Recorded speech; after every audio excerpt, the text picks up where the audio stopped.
Welcome back to NewOrleans.Football, presented by PJ's Coffee, coming to you from their great location up here on Airline in Metairie, right across the street from Rouse's. Come check them out, get your day started. Beautiful location, great place to sit and chat, whatever you got to do.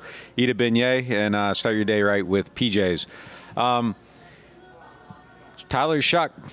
Future might be now, the future might be later. We're going to find out what the future is. We're going to talk about what all that means. Kellen Moore announced him as the starter today, so that's a big one for them. We're going to see where that goes from here. We're going to talk about all that and what it means and what we need to see over the rest of the season to decide whether or not that's the guy or not for the Saints. So we're going to get into all of that. We're coming to you from the Osher MD Anderson Cancer Center podcast setup here. Check them out for all your health needs. And if you need to buy a car, Matt Bowers is a guy to buy it from many locations all over the place. Best prices, best customer care. Tell them NOF sent you, and they'll take care of you. And if you want to celebrate your fandom beyond the field, Keesler Federal is proud to be the official credit union sponsor of the New Orleans Saints. They're a not-for-profit organization, meaning their members always come first. You can enjoy lower fees, better rates, and everything else Saints fans need to help you get one step closer to living your dreams. Keesler Federal, the official credit union sponsor of the New Orleans Saints. First topic today is presented by Aaron Rose. The lead topic, Saints to choose Tyler Shough to be their starter after putting him in last week. Initial reaction? It happened faster than we expected, but I always thought it was inevitable. Even when Spencer Rattler was playing so well, I just thought there was going to come a time where there was going to be a lull in the season, and the lull was going to be enough. I mean, you took this guy 40th. Like, we've made this comparison a bunch of times. I understand why there's more hype around Jackson Dart, and he's younger, and he was a hot prospect for longer. But these two teams, they took those two guys like 16 picks apart. If the Saints had traded up 10 spots, he would have been a first-round pick. You don't have 1 in 7 teams with their first-round pick on the bench, their top 40 pick on the bench for very long, and the other element being that they've got they're scheduled to have the number 1 pick next year. So look, Spencer Rattler could have landed in a lot better situations than he did this year, but he had to be almost perfect to prevent this from happening. It felt inevitable. I always thought the bye week, maybe it's happening 2 weeks sooner than the bye week, but now that it's happening, the circumstances of this team, I'm ready to see it. Like, they need something different to look at. They need something different to find out about. And, I'm not expecting miracles. I'm not expecting the team to be better. I don't think the betting line moved based on this announcement. I don't think the betting line should move based on this announcement. But I'm really curious. It is the highest draft pick the Saints have made since Archie Manning, and I'm really curious to see what he looks like. No, it's time to see what the old guy can do. Put him in there. Happy birthday, 26th, a couple weeks ago for him. Yeah. I mean, here's something, though. I mean, like, I understand why Jackson Dart's different. He's 22. Like, this guy's 26. Older or younger, Jordan Love or Tyler Shough? Jordan Love's been around for like 6 years. You're going to shock me with this one. Older or younger? I'm saying Jordan Love is older. Trevor Lawrence? I would have also guessed he's older.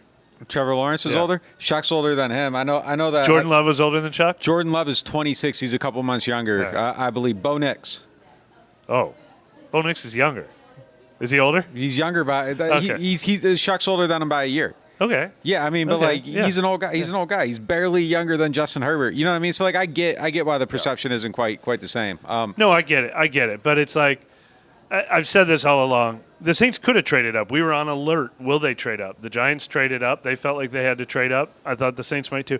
If the Saints had taken him 30th instead of 40th, there would have just been like this what's taking so long narrative. But because he was a second-round pick, it was like, maybe he'll play this year, maybe he won't. But the point is, they made a big investment in this guy. Yeah, I mean, like the thing, I'm just to put I want to talk about what he means and not like that. But I understand, like in 5 years, Jackson Dart, you feel like is entering his prime years to be a prime NFL quarterback. In 5 years, you feel like Tyler Shough's probably like at the backside, and he should be at his prime right now. I mean, I think that's why it's perceived different. But I'm excited to see what he can do. I liked a lot of the stuff he did in college.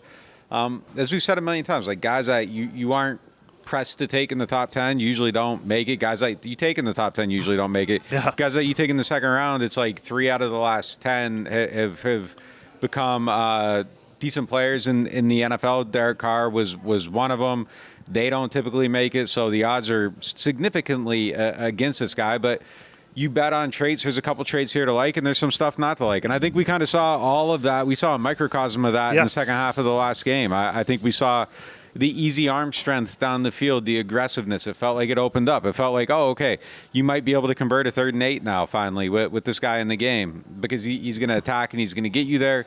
I feel like Rattler didn't do those things necessarily. So, like, there's more air in the balloon, but you also saw, like, a couple panic plays, and those are the things that I think are the issues with him. So we'll just see over time what the weight of both things are and see which way they're going and how they go. And to your point, yeah, it happened insanely fast. Like, after that New England game, I was like, oh my God, he's never going to open a door. And it was like a sense of like panic of like, they're never going to be able to look at the other guy. I'm texting you. I'm like, I don't know what's going to happen here. Like he gave it his best shot. And it's like, I don't know where it goes from here. I don't know if it's ever going to get to the level they want, but it's going to be too good to take him out. What happens if they don't look at him and you're like, yo, shut the hell up. You're way too worked up. I calmed out a little bit from That's there. my role sometimes for New Orleans. Can I put that on my card?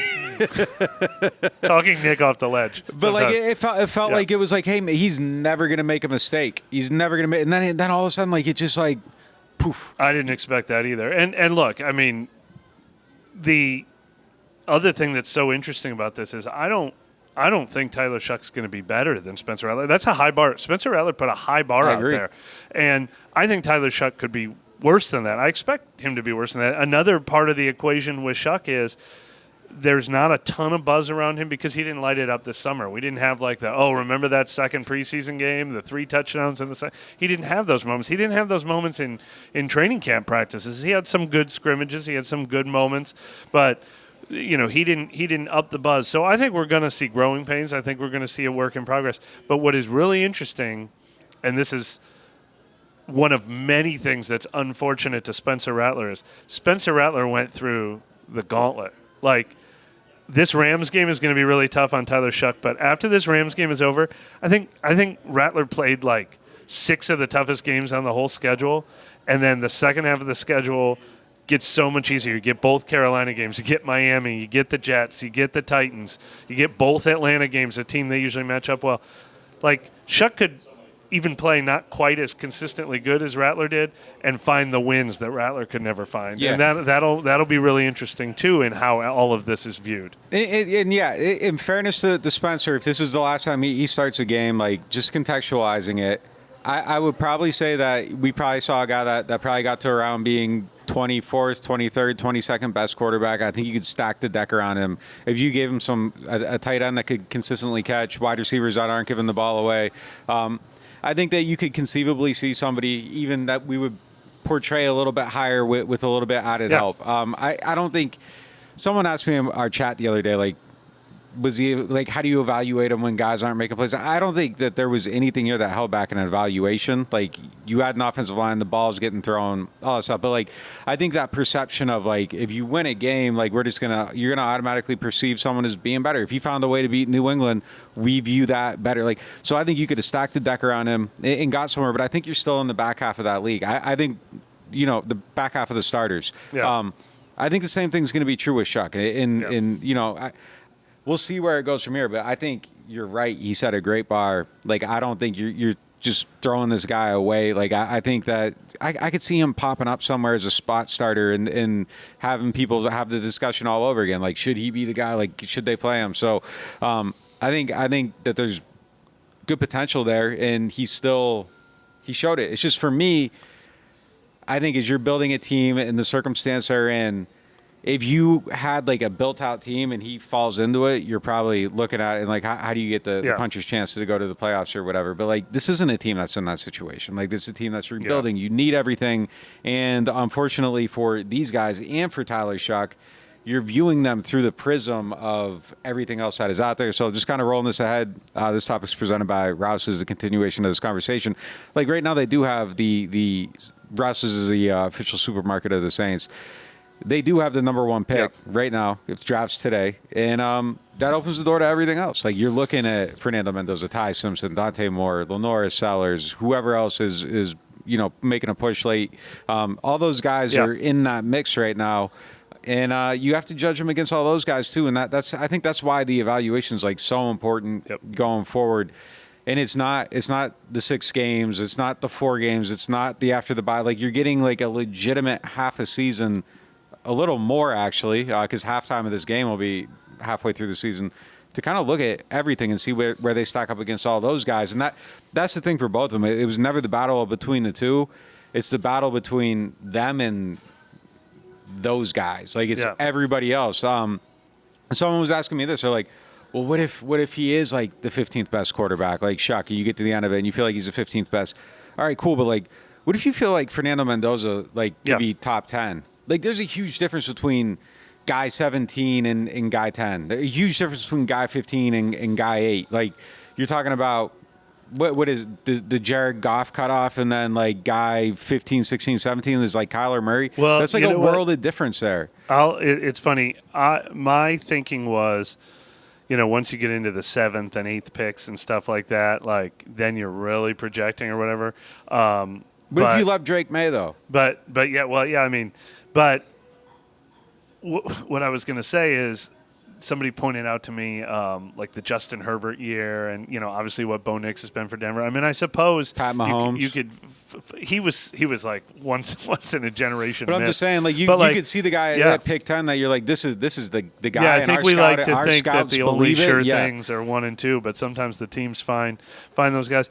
Look, what's interesting about this is I think the schedule will help with this evaluation a little bit, in that the schedule is so weak that if Tyler Shough is the 15th best quarterback in the league or better, he can't help but stack some wins. Like, you can't, unlike Rattler, who was doing good things and they were still losing games to better teams, how could he be really good and not beat Miami and the Jets and the Titans and at least one of the Panthers games and maybe one of the Falcons games? Like, I don't know how Shough could be so undeniably good and they still end up 2-15 or 3-14. So again, wins will be a big part of the equation. Now, the weird thing happens is, what if Shough is okay and you have the 4th pick? Then we're going to have show after show after show about like, ooh, what do you do? Shough was pretty good. But if like Shough is great, then they're going to win a lot of games, and he's going to play them out of the top 3 picks. If he's terrible and they're losing to the Jets and they're losing to the Dolphins and they're losing to the Titans, then you take a quarterback at number 1. I mean, I think the fact that the schedule is so bad, both extremes are in play. I think the weird tweener would be what if he looks pretty good and you end up with the 4th pick? What if he just looks okay and you have the 4th pick? Then the quarterback class and the scouting you've been doing on Saturdays, no days off for Nick Underhill, comes into play. Like then there's got to be 3 good guys in this class or 4 good guys in this class, and I don't know if this class has that yet. Although there's a lot to be determined there. I think like if you're picking at 4 and you like one of them, you still take them. Yeah. Like you still take them. Just okay. Like if you aren't looking at someone and you're like, this is a guy that could be the guy forever. Like it's just kind of and look, I'm not being funny here. Like, you could draft someone and get younger. Like, and that matters too. Yeah. Like it does. Like if you have the shot and you like a guy and you can get younger, and you're just like, someone said this to me. They're like, if you're not sure, you get sure in the draft. Like if you're not sure about your guy, you get sure about it. Like someone, you have to get sure about it. The other part of that too, like just realistically speaking, if you go through this season and you're picking 4th and you don't feel great about the quarterback being able to help you get to 7, 8, 9 wins next year, like you're going to get fired. Yeah. And I think that has to be part of the thought process. There's nothing this year that's been remarkable enough to buy you. Like everyone's just kind of chilling right now because it's like, okay, it's year 1 of the rebuild. We're not going to criticize too much. Like the coach has to grow into the role, all that stuff. But like, there has literally been nothing to this point where you're like, this is so promising that it's worth it to go through it. Like they can think that about Blake Groupie. I haven't seen that about anybody here right now where it's just like, I'm going to be patient and wait and see. So I think if you get to next year and you're sitting there coming into the trade deadline and you're a 1-2 win team again, man, I don't know that you make it in the 3rd year. Like honestly, like you got to start winning some games, and if your quarterback isn't helping you do that, like you got to go. All right, we've the one part of this that is the hardest to talk about, but that we haven't really talked about. What are your actual expectations? Like, we know what it has to look like for us to believe he's the guy. Do you think there's any chance he can get there, especially with a team that we've seen really struggle this year? Well, I mean, I think that's two different things. Like, do I think there's a chance? Yeah, because like when they, we talked about him in the lead up to the draft. Like, there was a lot of stuff that was like, hey, he's got a good arm. He can run. He can move. He can do all stuff. But like the panic parcel of it is like, can you minimize the panic piece of it over top of everything else, and then all this shines and the panic is over here, and you minimize it? I think if you can do that, he has a chance. It's just that panic piece of it usually doesn't go away, and I kind of feel like you either have it or you don't. And again, it felt like he was getting like sped up in that game right there. Yeah. I don't want to judge too much off that. I'm not going to reach a conclusion off it, because thrown to the fire out of nowhere. The most shocking piece of this whole thing is they just threw him in there. Yeah. I don't understand. I don't feel like this was a plan. I don't think it was a laid out, hey, we're going to get to midway of the third quarter, and if it's not there, you're going in. Like, I think it just happened, and we're going to create a spark. And that kind of redefined how I look at I'm like way off topic here, but that redefined how I kind of look at the whole season, because up until now, everything felt orchestrated, planned out. And it felt patient. It was like, out of everything, it was like, oh, they're sitting here and they're going to have this grand rollout, how to put him in, and it's going to be this laid out thing. And, I kind of viewed them as them sitting back and looking at everybody else in the league and being like, look at how these idiots are handling the quarterbacks or whatever. They're rushing them, the Daniel Jones and all this stuff. Like, and then it just turns out like you throw them in to create a spark. And that doesn't even marry up with the idea of like, we're going to let the kicker just miss kick after kick after kick and not worry if we lose a game because of that, because we believe he's better on the other side. We're going to take Pete Werner out of the game. He's our second best linebacker to develop Danny Stutzman and Isaiah Stallbird. And if they miss a tackle or make a mistake or have a coverage error and it costs us, like, who cares? We need to get them the reps. We're going to take Ike Yadam out, our second best cornerback, and put Quincy Riley in, and who cares? Like, they're going to develop and whatever. And I think Quincy Riley's actually played well, but like, that didn't marry up with the idea of like, you get to the second half of a Bucs game and you're pressing and you're like, you know what, we're going to throw him in and see if it creates a spark so we can win a game. Like, all of a sudden it's like, wait a minute. Yeah. Like, you have a kicker, you wouldn't attempt a field goal from 59. How does that align? But like, whatever, if you got there and it's the right decision, who cares? And like, you got him some experience and fine. But it was like extremely shocking to me. And not to mention, if you're orchestrating it, this is the worst possible week for anyone to make their first career start. At LA, this is by far the toughest remaining game on the Saints' schedule. Outside of Buffalo, it might be the second toughest game on their schedule. If you're just talking defense, defensive front that he's going to have to face, it might be the toughest team a quarterback is going to have to face all year on the road. Like this is not setting up Shough for success, but what it is doing is it's throwing him in the deep end of the pool. And like, now you're committed. Like, now he's got, like, there's no going back and forth after this. Like, you are spending the rest of this season evaluating Tyler Shough now. I think that's what you're doing. If I had to project onto Kellen Moore and Doug Nussmeier and the decision makers, I feel like they were probably getting closer. You know how this works in so many decisions you make in life. They were probably getting closer to doing it, and they were like, we might be ready to do it by the bye week. We might be ready to do it by Carolina week, the week before the bye. And once you've started playing around with your head, like, we're going to go to Shough soon, shoot, let's do it now. We were already thinking about doing it. Now they got themselves ready to do it. They got themselves thinking about it, and then they were ready to do it. Definitely dangerous. And it's not like I think he handled it pretty well. Like, I think he played okay. That's dangerous though. Like, and you're throwing him out there like, he's not done any. He's not practiced with any guys. He didn't take any reps with the first team. Like, this is not at all. Like, I'm shocked how I'm legitimately shocked how they did it. I didn't think it would be an impulsive thing at any point with that decision. But I mean, I want to ask you one more thing, because our next subject is about Kellen Moore, and I want to get more into this. But I want to ask you one more thing. Describe this, because you scouted Shough as much as anyone, earlier than anyone, knew the Saints were on him early. How much of what we saw in that game, which was the Saints down by 2 scores, I don't know if they ran the ball once while Shough was in there. He had 32 dropbacks in his 20 minutes of football. He threw 30 pass attempts.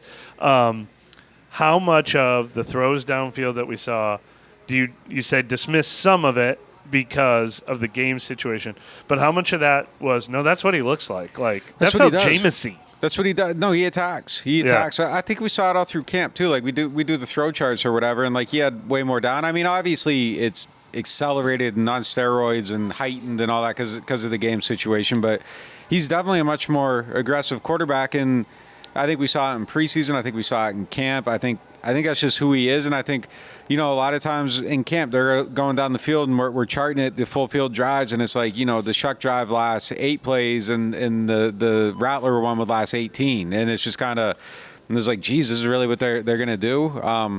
And yeah, I mean, I think he attacks it way more. I think your 3rd and long problem, I don't know if it gets solved, but it gets, you might have a new problem, like. I think the way it's not getting solved would change, but he's going to try to fit that ball in there, and he's going to make more dangerous throws. I think it's just how he plays the game, and it's stylistically, like, I'm kind of ready to see that, like, something different. So, yeah, it'll be interesting. To answer your question though about, like, what do you do in the draft? Do you draft one or not? I mean, I'm not, like, ready to say, like, yes, this is the specific guy or whatever. But I think in theory, right now, if you're telling me, hey, like, what would be at the top of your draft list? Quarterback. Oh, of course. Yeah, quarterback. Like, I'm taking one right now. It's just, if Shough plays well enough for them to have to be the team taking the 3rd quarterback in this year's class, that's when it gets fuzzy. I think where it gets fascinating is who enters, because I think if, like, Ty Simpson and Dante Moore enter, they probably go before Mendoza. I would probably rather have Mendoza. Right now, he's just looks like the best package of everything, but you get the potential guys in there. Sellers did we is bring in the there. whiteboard to PJ's? I know you're doing more legwork on this, and I'm just reading what you write, but putting it down right now before Halloween. Mendoza's going number 1 overall next year. Those guys aren't going to do enough to change that. That's my prediction.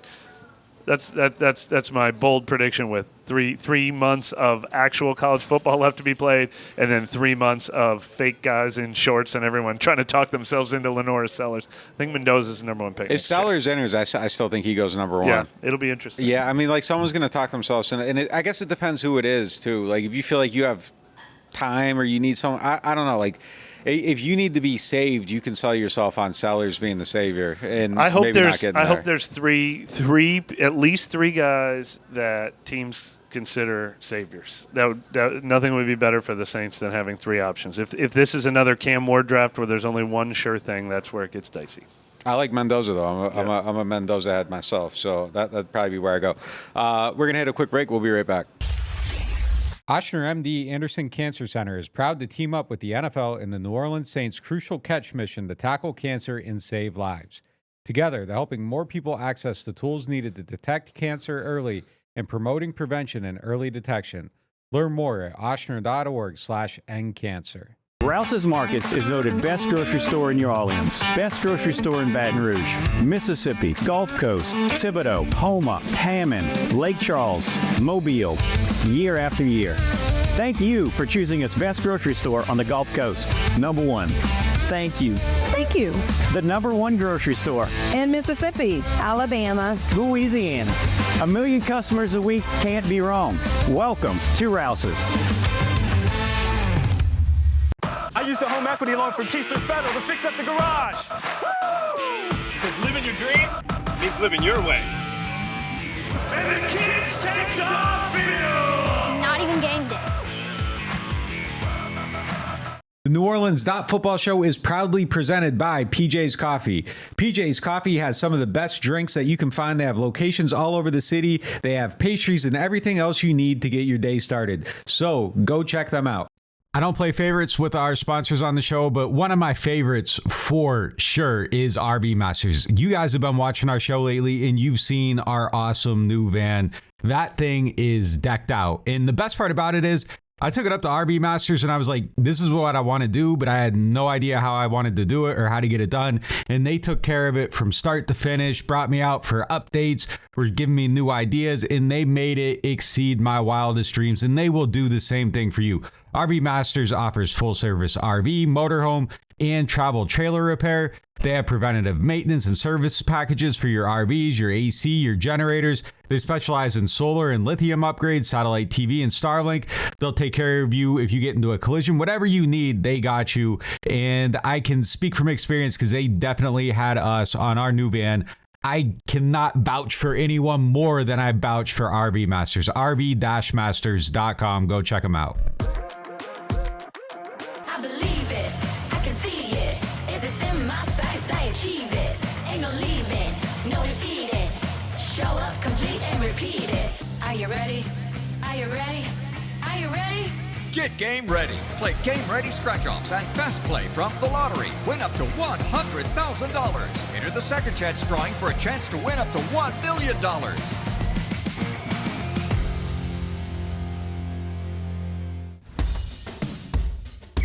Yeah, they want me to quit, I can't stop it.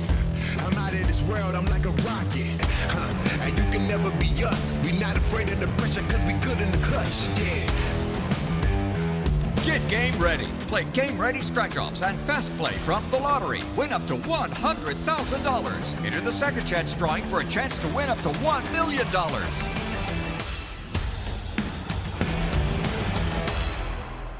Shaw Bear Insurance, the Earhart Agency, is a longtime partner on this podcast, but the truth is, I was advertising them to my friends and everybody I knew long before they ever jumped on this show. And I'm going to tell you why. Every 6 months, my car insurance policy comes up, and every 6 months, I get a call from somebody from there telling me I need to change it or stay where I'm at. They're shopping my policy constantly to make sure I am getting the best possible deal. That means money in the bank. And those are the type of people you love, because look, we all live here. We all know how it is. The insurance rates are out of control. You need somebody watching your back, and they actually really do it. And I was with them before they ever asked me to be with them. So they are people that you need to be doing business with. And if you are going to look up their insurance, make sure you are looking for the Earhart Agency. Those are our guys. There's a lot of Shaw Bear insurances. The Earhart Agency is the one you want. I can speak for them. Real life, real support, real good business, real money saved. Call them up today. Shaw Bear Insurance, the Earhart Agency. Hardhide flavored whiskey, Ponchatoula strawberry, and Chilton County peaches in your favorite bars, stores, and restaurants. Hardhide Chilton County peach whiskey is a blend of aged wheat whiskey, light American whiskey, and fresh Chilton County peaches from Alabama's Durbin Family Farms. And Hardhide strawberry whiskey tells the story of a small town famous for strawberry farming. A delicious natural strawberry-infused 86 proof whiskey for whiskey lovers. Just look for the red and orange bottles in your favorite stores, bars, and restaurants. Welcome back to NewOrleans.Football. Our next topic is presented by Bobby Hebert's Cajun Cannon Restaurant. What's kind of your take on midway checkpoint on Kellen Moore? What's your take? Well, if you're just checking into the show now, rewind to the last segment where we were talking about how this is one of the few times where it felt like he was kind of making something up on the fly, making the quarterback switch. There's some things that I've really liked. His offensive mind, his offensive game planning, and I really like the methodical development. I like that they're choosing playing Quincy Riley and Danny Stutzman over trying to just win every game. They're going to Tyler Shough. They're evaluating this season. They're learning who they are.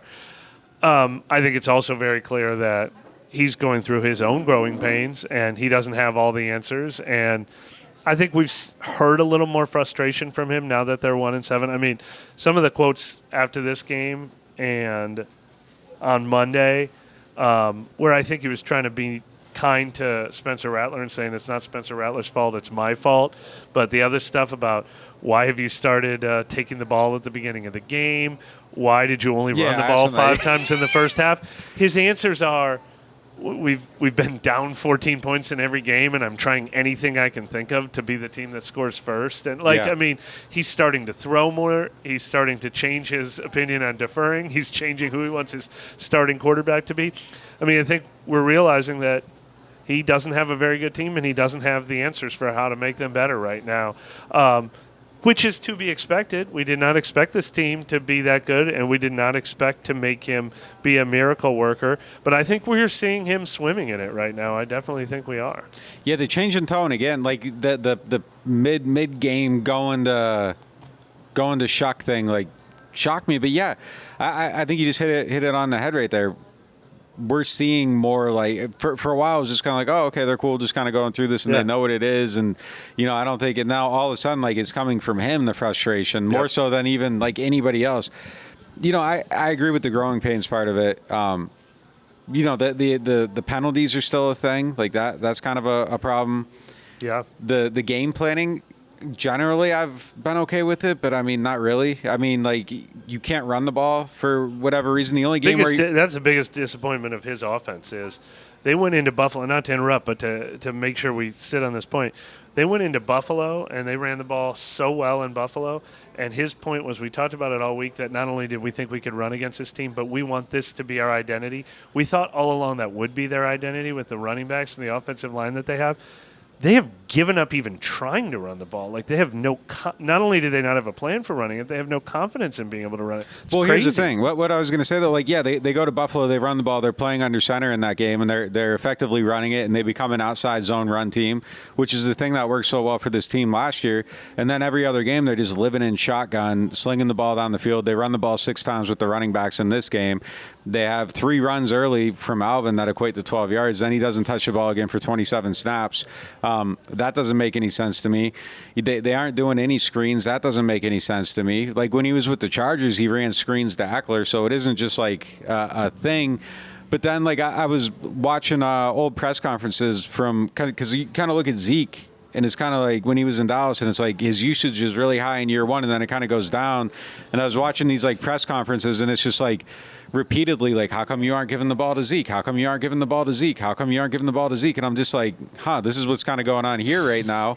I don't really know what Kellen Moore's identity is either, though. Like, it just, like, when he was coming in, we kind of talked about, like, oh, it, like, shifted here and there, but, like, it's weird because, like, he starts off in Dallas and, like, the motion numbers are insanely high, and then they kind of just drop. And then he goes to the Chargers, and they're back up to being insanely high. And then he goes to Philadelphia, and they drop. And it's just kind of like, who are you? Like, who are you as a play caller? He's run heavy in Philly because of the personnel. Like, is it the guy that he was in Dallas in year 1? Is it the guy who he wasn't? I don't know what it is. Like, I don't think he knows what it is here either. I don't think he's found it yet. And I can kind of understand why you don't really know what the quarterback is. Like, your weapons are kind of really inconsistent at certain times. Like, Alvin's not pass protecting, so maybe that limits how often you want to put him on the field, and maybe you don't feel like Devin Neal can run the ball. Like, it could be a million things, but, like, I think growing pains in general, maybe not just for him, but, like, the whole team are there. But, look, I will say this. Like, it feels like they're worse at everything than they were a year ago. I don't think they're better at anything. I thought they'd be better at running the ball. If you're not better at running, they're not better at throwing. I would say not showcasing a lot. I would say they're better at blocking. That's the only thing. Like, they have a better offensive line right now than they did last year. Until McCoy got hurt again a week ago. And credit to him, they lived through it for once, but for a game at least. Yeah, look, and none of this is to dismiss him completely. I don't think anyone could have succeeded with this. I would have predicted a lack of success. There's a reason why this is the third straight coaching regime that hasn't been able to make this offense go, because they're down. Especially with the injuries they had in recent years, they're just down on playmakers. One of the things we liked about him is his proven ability to adapt around what he has and the playmakers he has. He doesn't have a lot to work with right now, and it's just it's interesting when you talked about what we saw in the preseason from Shough and Rattler. Rattler was the guy who was doing a lot more of the 12-play, 15-play drives, staying out of trouble, methodically getting the team downfield, and he chose that, and he praised it every time, and I think that's how Rattler won the job. It feels like he thought he could maybe win some games with that style early on, and I think he's realized he can't.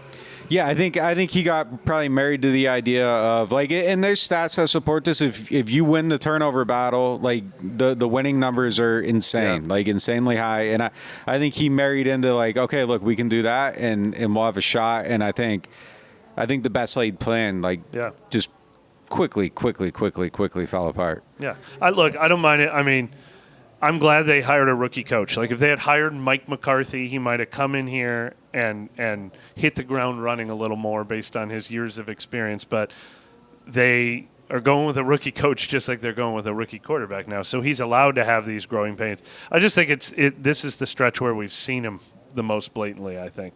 When they've reached 1-7 and they were kind of like trending positive for a while during that first month of the season.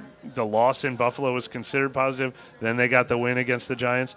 They've definitely hit a backslide in the last couple weeks. And this is the rut of the season, no doubt about it. Yeah. All right, moving on to our next topic presented by Shawberry Insurance. Like, one of the building blocks, I don't know if building blocks are the right term yet, but I think one of the legitimate bright spots of the last couple of weeks has been Chase Young. It looks like he's legitimately just opening it up, like playing up to his potential. 2 weeks in a row, 2 games in a row, been the guy that flashed the most, has made the most plays. He's been around the quarterback.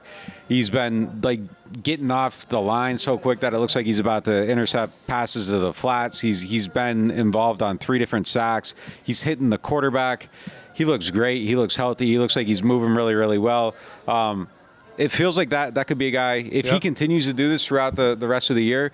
Like, they were asking me on Flynn and Hester this morning, like, who the untouchables would be. And I was like, nobody. Like, if he did what he did the last 2 weeks, every game the rest of the way, or most games the rest of the way, like, he might be, next year when we're doing the top 25, like, he would probably be the top guy on that list.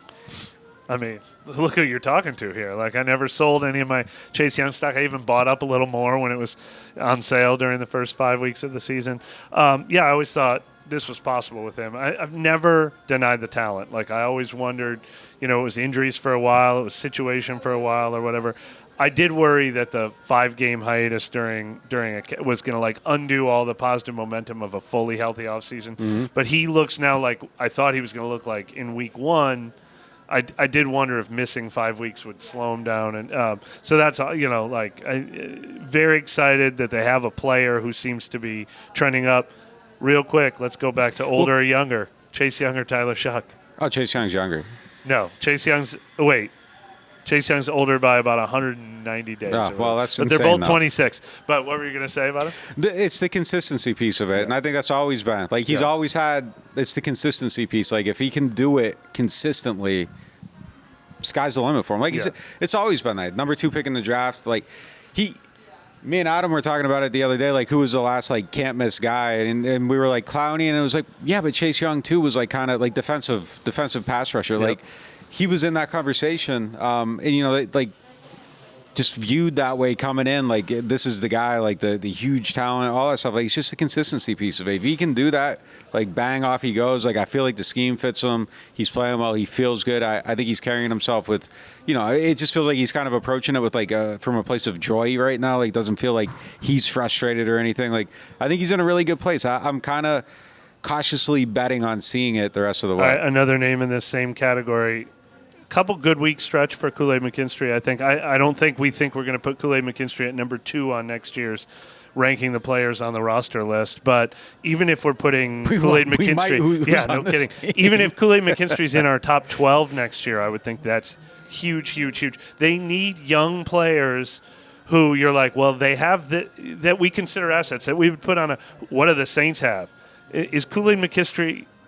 Do you believe that he's going to be an answer to what do the Saints have going into next year? Like, well, this isn't. It's kind of wild though. Like, if there's a real possibility, like if Alvin, DeMario, Shaheed's probably gone as a free agent, and Chris, like if 1 or 2 of those guys are gone, Kool-Aid probably ends up in the top 5 on that list. That's not really about. McCoy's here too. Well, okay, let's not try to go through the Saints roster. Let's what a typical top 10 player is. Do you think he has the talent to be a top 10 player on this team? Most years. He's a top 10 player on the team right now. Yeah. I mean, like right now he is. I think I feel. Building block's a big word. Like I got to see a little more to get to like even Chase Young. I'm not putting him in a building block status either. Like. Building block's a big word, but I think Kool-Aid's flashing like real potential, and he looks like someone that I would be comfortable with having as one of my starting cornerbacks. Like I think the idea of that being a need has been eliminated. I think he's played well. I think he's had some downs in some games. Every cornerback does, young cornerback especially. But he looks like he has real potential. I'm glad he's on the team. I don't have the conviction even that I said when I was buying all this Chase Young stock. Like.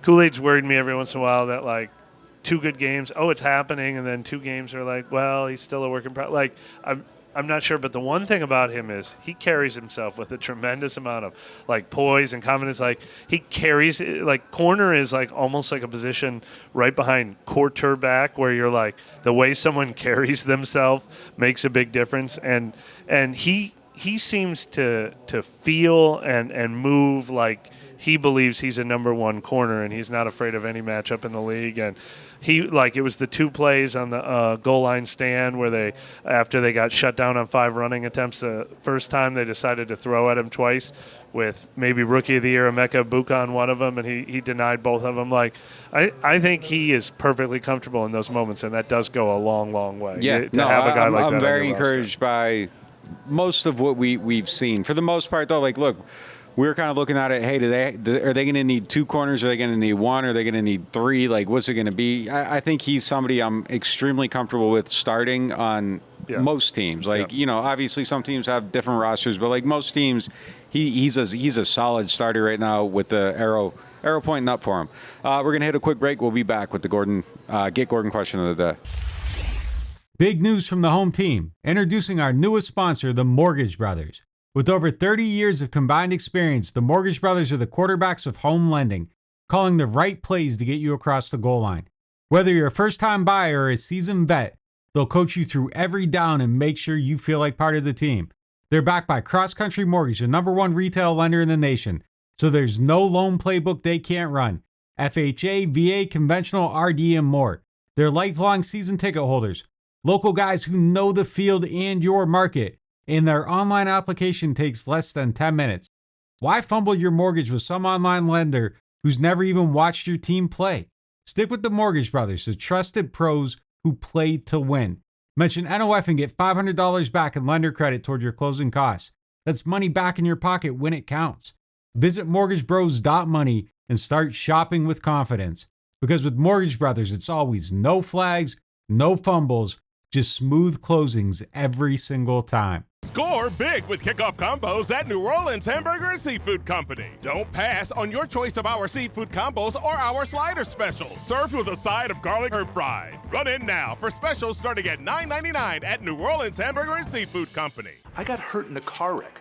Why should I get Gordon? Because when you're hurt, you need money. And I fight for the people of Southeast Louisiana every day. I got a client who injured their neck in a car wreck, $250,000. Another client was hit by a big truck and needed back surgery. I got them $700,000, and they deserved every single penny. That's what I'm talking about. Why wouldn't I get Gordon? If you've been hurt in a car wreck, just call me, New Orleans. Get it done. Call 504-800-8888. You ever take a bite of something and immediately think, yeah, I'm coming back for this? Bobby Hebert's Cajun Cannon Restaurant just added some new dishes, and man, they crushed it. The shrimp and crawfish pistolettes, golden and stuffed with bold Cajun flavor. Fried oyster tacos, crispy, fresh with the perfect kick. And the soft shell crab Alfredo, creamy, rich, and absolutely worth the order. They're open 7 days a week, and they deliver late. Bobby Hebert's Cajun Cannon Restaurant. Delicious food, superior service. Whether you are a local New Orleanian or a fan in town for the game, get your pre- and post-game fired up at Aaron Rose. Local chaos and local love for the black and gold. Wake up and live with daily drink specials, mimosas, screwdrivers, Bloody Marys, and hot or frozen Irish coffees, all just $3 or $4 between 10 a.m. to 2 p.m.